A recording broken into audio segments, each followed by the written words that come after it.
let's look at our big focus that as state after state reports a fresh spike. What are the lessons from India's capital, Delhi, and what's behind Delhi's turnaround?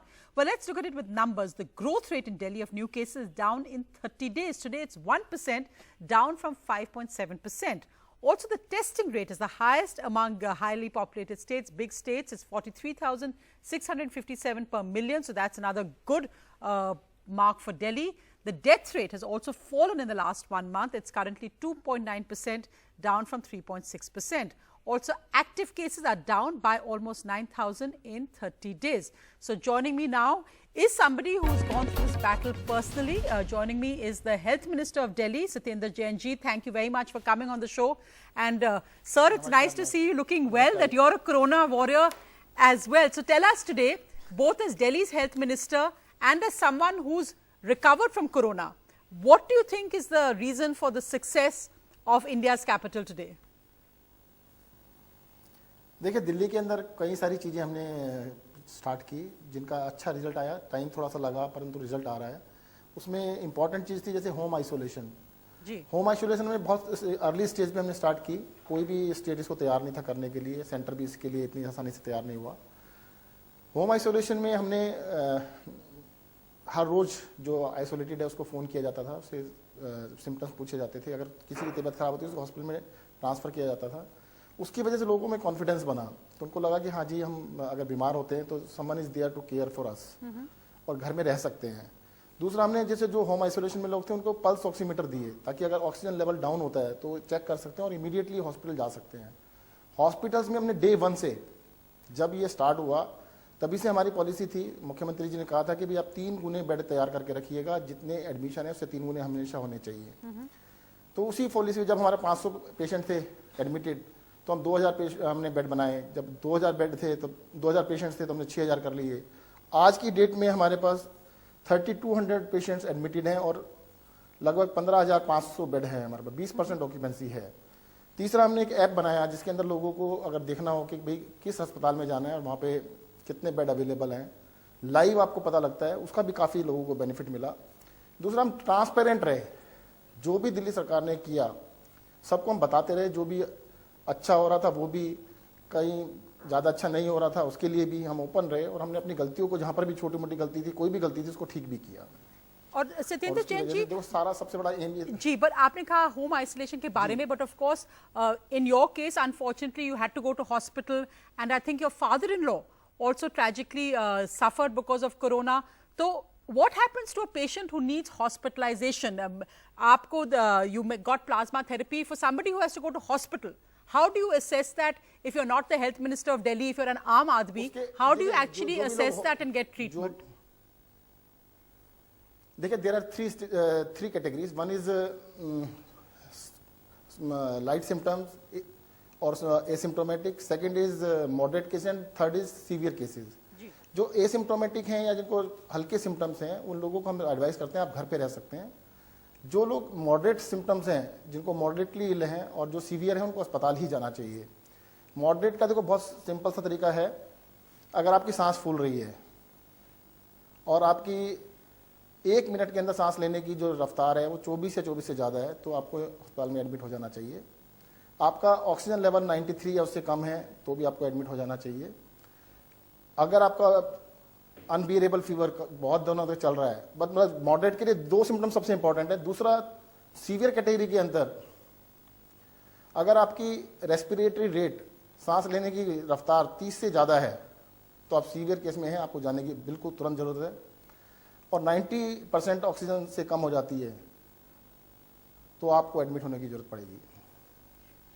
Severe case में आपको severe माना जाएगा और आपको immediately admit करने की जरूरत पड़ेगी. Sir, when you were moved from the Rajiv Gandhi Hospital to the Max Hospital, you were at that time in a critical condition. Your condition was getting worse. How did you go through it? And did you feel kabhi that, I'm getting an advantage because I'm a health minister, I can get the best medical treatment? How does every person or every Aam Aadmi get access to this treatment? देखिएगा, मैं आपको ये बता देता हूँ. मैं राजीव गांधी में भी रहा और मैं मैक्स में भी गया. पहले तो ये बता देता हूँ कि राजीव गांधी से शिफ्ट क्यों किया गया. कई अभी अब थोड़े दिन क्वेश्चन पूछेंगे आप शिफ्ट क्यों हुए. जी. जब मेरी तबीयत बहुत ख़राब हुई, जैसे मैंने आपको सिम्टम बताया, मेरी रेस्पिरेटरी रेट मोर देन 27-28 था ऑक्सीजन लेवल 90 के आसपास था। तो मैंने डॉक्टर से बात की तो उन्होंने इमीडिएटली कहा कि दिस इज़ ए कंडीशन कि आपको इमीडिएटली हॉस्पिटल आना चाहिए। तो मैं हॉस्पिटल चला गया। हॉस्पिटल में जब 2 या 3 दिन के बाद मेरी हालत ख़राब हुई तो मुझे प्लाज्मा थेरेपी के लिए एडवाइस किया गया था, और प्लाज्मा थेरेपी में राजीव गांधी को तब तक परमिशन नहीं मिली थी जी। तो राजीव गांधी को परमिशन ना मिलने की वजह से, और एक्सपेक्टेड थी कि 1-2 दिन में मिल जाएगी, मैंने कहा था कि मैं वेट करता हूँ। बट जैसे कि आपने भी बताया कि मेरे फादर इन लॉ की 1 दिन पहले डेथ हुई थी और मेरी वाइफ काफ़ी पैनिक कर गई। तो उन्होंने कहा नहीं, अगर प्लाज्मा डॉक्टर ने कहा है तो इमीडिएटली देने की ज़रूरत है, इस वजह से शिफ्ट किया गया। जहाँ तक दिल्ली के हर नागरिक के लिए मैं बता सकता हूँ, हॉस्पिटल केयर की अगर ज़रूरत है तो उसको सेम केयर मिलेगी। प्लाज्मा भी आप हॉस्पिटल में एडमिट हो जाइए, सरकार जिम्मेदारी लेगी, आपको अगर ज़रूरत है तो सरकार देगी। इलाज फ्री में कराया जाएगा। महंगी से महंगी दवाई भी, रेमडेसिविर जो सत्येंद्र जैन को दी गई वो आपको भी दी जाएगी, फ्री में दी जाएगी। आप हमारे हॉस्पिटल LNJP में जा सकते हैं, राजीव गांधी में जा सकते हैं, GTB में जा सकते हैं, दिल्ली सरकार के अलावा केंद्र सरकार के हॉस्पिटल में वहाँ भी जा सकते हैं। और अगर आप प्राइवेट में जाना चाहें, प्राइवेट में भी काफ़ी बेड्स खाली हैं। सरकारी हॉस्पिटल में सभी जगह बिल्कुल फ्री में सेम सभी को उसी लेवल का इलाज मिलेगा जो सत्येंद्र जैन को मिला था, उसमें आपको कोई फर्क नहीं मिलेगा।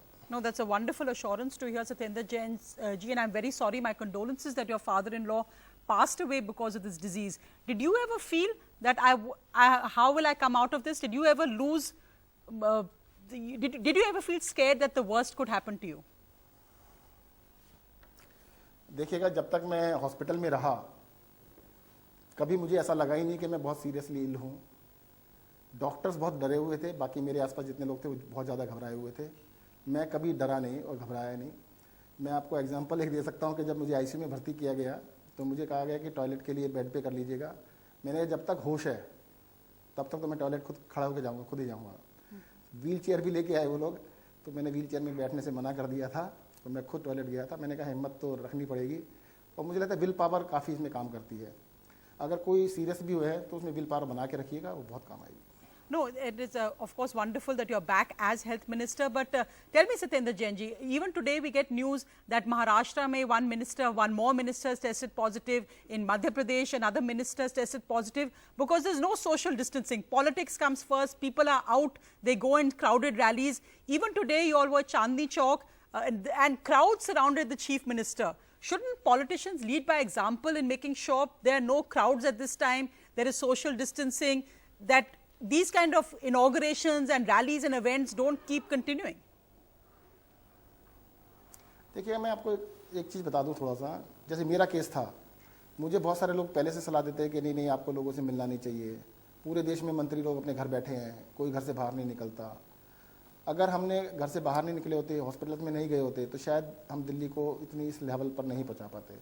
रोज़ मुझे अस्पतालों में जाना होता था, रोज़ मैं उन डॉक्टरों से मिलता था। कई लोग मुझसे कहते थे ये डॉक्टर साहब हैं, ये तो कोविड हॉस्पिटल के डॉक्टर हैं, आप इनसे क्यों मिल रहे हैं?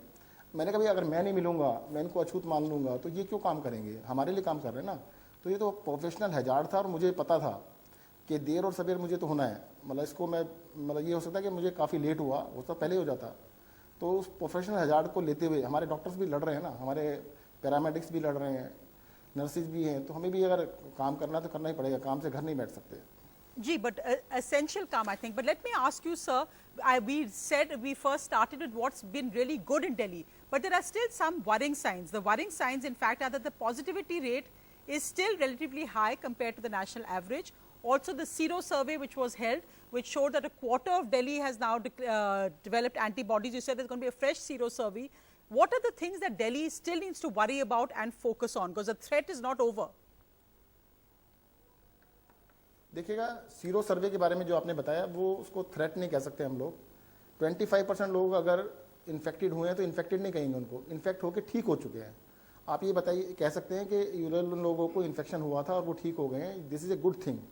हाँ, बट अभी भी सावधानी इसलिए रखनी है कि 75% लोग अभी बचे हैं जिनको अभी नहीं हुआ है।